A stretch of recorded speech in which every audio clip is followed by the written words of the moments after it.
If you put a single dad and a childless bachelor next to each other at a bar and you asked 100 women which one they'd rather approach, most of them would walk straight past the guy with the perfect abs, the sports car, and the "I'm so eligible" energy, and go talk to the guy holding his phone open to a photo of his daughter's dance recital. That's not a coincidence, and it's not because women feel sorry for him either. That's the laziest explanation, and it's wrong.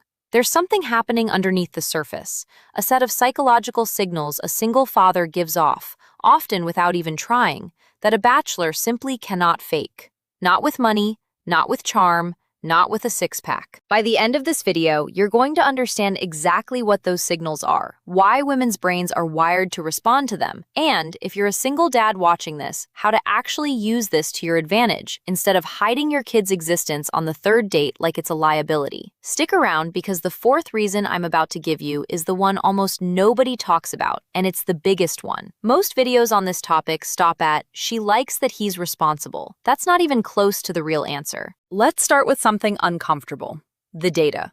Multiple dating app studies over the last few years, Hinge and Bumble both published internal findings on this, found that men who mention being a parent in their profile get more matches and more meaningful conversations than men who don't disclose any parental status, even when everything else about the profile is identical. Same job, same photos, same bio style. The only variable is one line: dad to a 6-year-old, or similar. Now, common sense would say that should hurt him. A kid means less time, less money, more baggage, an X in the picture. On paper, it's a downgrade, but it isn't.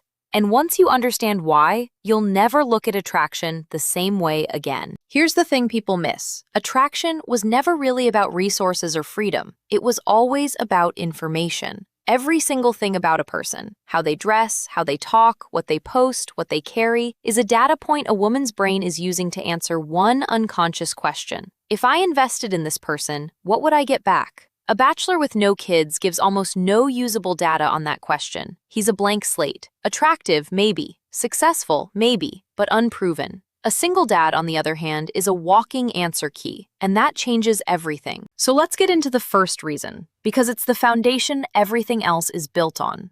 He has already been chosen once.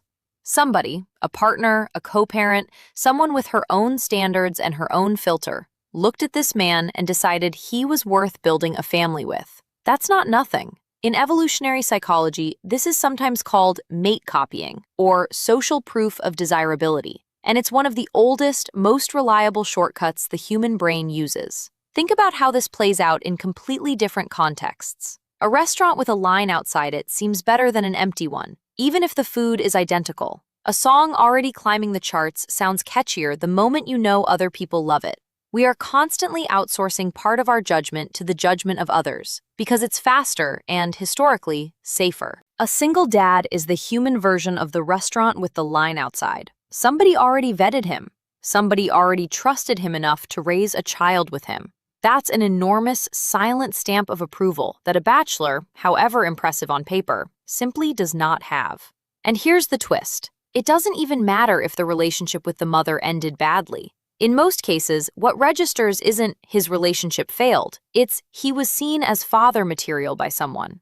The brain isn't doing a legal audit of why the marriage ended. It's pattern matching on a much simpler, older question. Has this man proven capable of being chosen and committed to? Compare that to the 34-year-old bachelor who has never had a serious relationship last more than 8 months.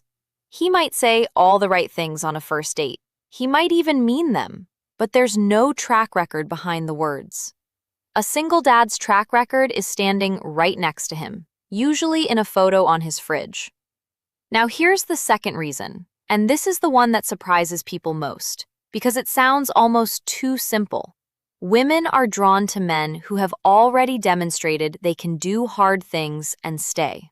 Raising a child, even part-time, even with shared custody, is one of the most demanding, repetitive, unglamorous jobs a human being can take on. It requires patience at 2 a.m.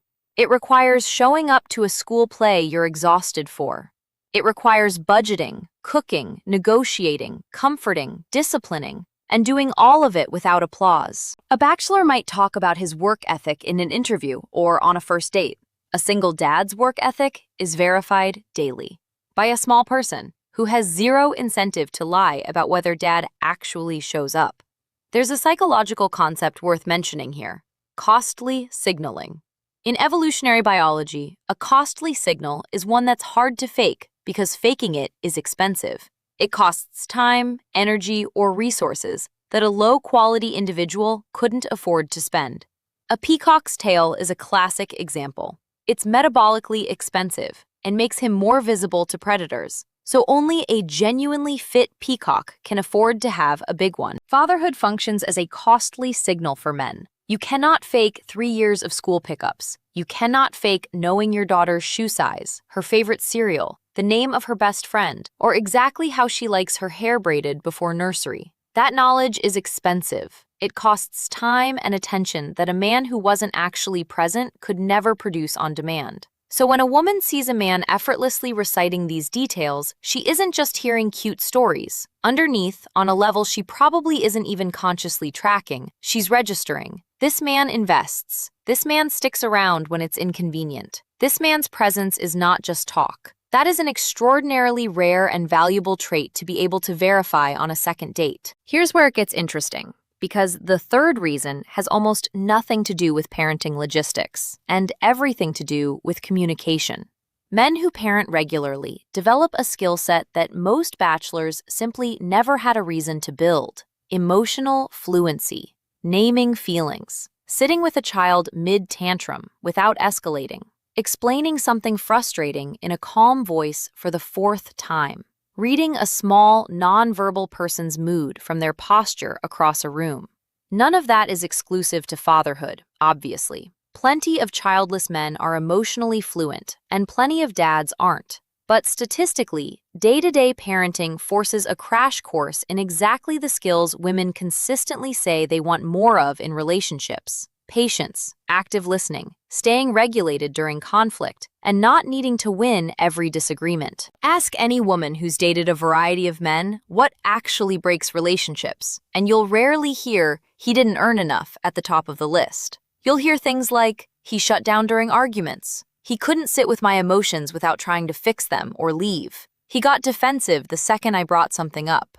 A man who has spent years managing a toddler's meltdown in a supermarket has, whether he realizes it or not, been in emotional regulation training. He's learned that raising his voice makes things worse. He's learned to de-escalate rather than dominate. He's learned that someone else's big feelings aren't a personal attack. When that same nervous system shows up on a date, it reads as groundedness, calm, maturity. And those are not traits you can fake for very long. They show up in how a man reacts when the waiter gets the order wrong, or when plans fall through, or when a woman disagrees with him. Now here's the 4th reason, the one I promised you at the start, the one that gets skipped in almost every video on this topic, because it's a little uncomfortable to say out loud. Single dads are, by necessity, less available, and scarcity, real scarcity, not manufactured playing hard to get scarcity, is one of the most powerful attraction drivers that exists. A bachelor with no responsibilities can, in theory, be available whenever a woman wants. Text back instantly, meet up last minute, rearrange his whole week around her. And counterintuitively, that limitless availability often reads as low value,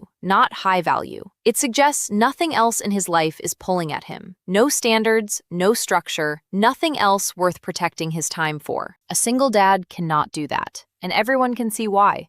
He has his kids on Tuesday and Thursday. He has to be up at 6 for school drop-off. He can't do a spontaneous weekend trip without arranging custody logistics 2 weeks in advance. His time is visibly, legitimately, non-negotiably limited. And that limitation, strange as it sounds, functions as built-in boundaries, the exact thing that dating advice has been telling people to look for years. It communicates, my life has structure. My time is valuable and already spoken for by something important. If you want a place in it, you'll be getting access to a man whose priorities are already in order, not a man with an empty calendar and an empty life to match. Scarcity isn't about playing games. It's about the fact that a full, structured life is inherently more attractive than an empty one waiting to be filled. A single dad's life is, almost by definition, full. Let's be fair to the Bachelors for a second, because this isn't about tearing anyone down. A lot of childless men in their late 20s and 30s are genuinely great partners in waiting. But here's their structural disadvantage. Everything about them is still a projection, not a track record. "I'd be a good father" is a sentence. It's not evidence. "I'm ready to commit" is also just a sentence, right up until it's tested by something that actually costs him comfort. Women, especially women who've been burned before, have learned to weight demonstrated behavior over stated intention. Not because they're cynical, but because they've learned the hard way that intentions are cheap and follow-through is expensive. A single dad walks into a date with follow-through already priced in. A bachelor has to build that trust from zero, one kept promise at a time, over months. That's not a moral judgment. Plenty of bachelors go on to become wonderful, devoted partners and fathers. It's simply a timing problem. They haven't been tested yet, and human brains are drawn to what's already been proven over what's merely promised. Now, I want to be honest with you here, because this isn't a video telling every single dad he's automatically irresistible. There are ways this advantage gets completely erased. The dad who talks about his ex with bitterness on a first date. The dad who uses his kids as an excuse to avoid ever being emotionally available to a new partner. The dad who's disorganized about custody and makes every plan feel unstable rather than structured. The dad who overcompensates with guilt-driven parenting and has no boundaries left for himself, let alone a partner. All of that flips every single one of the four things we just talked about into a red flag instead of a green one. Being already chosen becomes still not over his ex. Demonstrated capability becomes so drained he has nothing left to give. Emotional fluency becomes conflict avoidant to the point of never being honest. Scarcity becomes so unavailable it's basically a wall.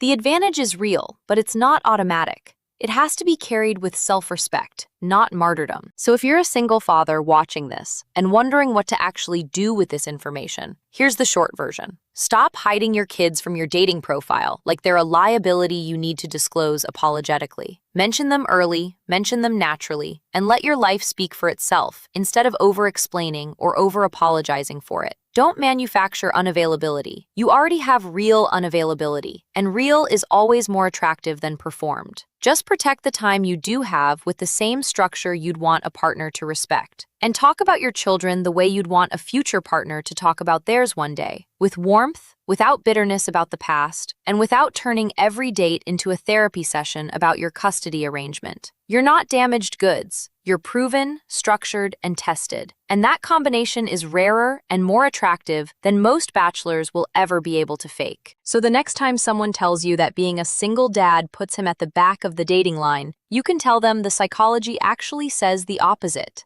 If this gave you a new way to think about this, let me know in the comments. I read every single one. And if you want the follow-up video where we break down exactly what single dads get wrong in the first 3 dates, make sure you're subscribed because that one's coming next week. I'll see you in the next video.